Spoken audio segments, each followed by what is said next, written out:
Hey, Martin Bryan from my guitar channel, and today we're going to go down a thought experiment rabbit hole, but applied to a Gibson Les Paul. This is not a 1959 Gibson Les Paul, but let's pretend for a moment it is.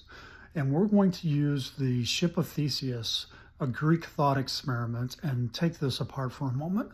So what makes a 1959 Les Paul a 1959 Les Paul?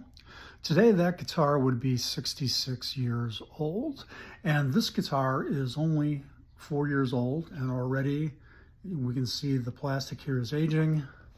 The back of these Grover tuners are starting to, the finish is starting to come off, and some of the frets have had to have work. Again, this guitar is only 2 years old.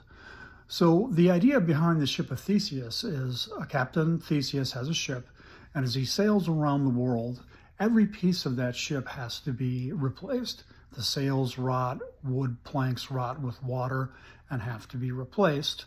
So over time, if every single piece of that ship is replaced, is it really still the Ship of Theseus if there's no original parts?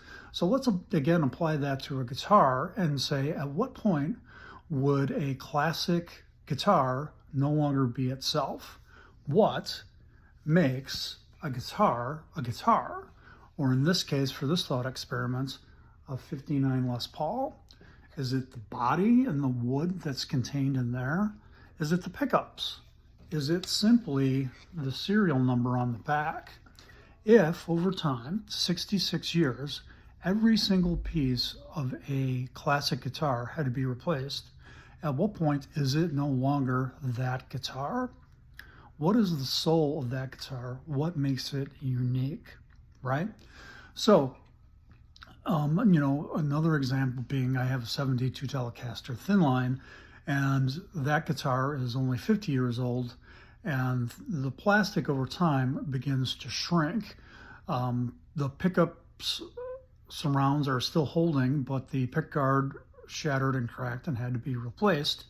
And even though that has no value, I have it in a bag with that guitar, so I can say all of the original parts are there and it's still authentic. But at what part and at what point would a 59 Les Paul no longer be itself? Let me know your thoughts in the comments below, and if anybody has any data in particular on this or examples, I'd be very, very curious. So again, this is Martin Bryan from my guitar channel. Put your thoughts below and let me know the Guitar Theseus thoughts.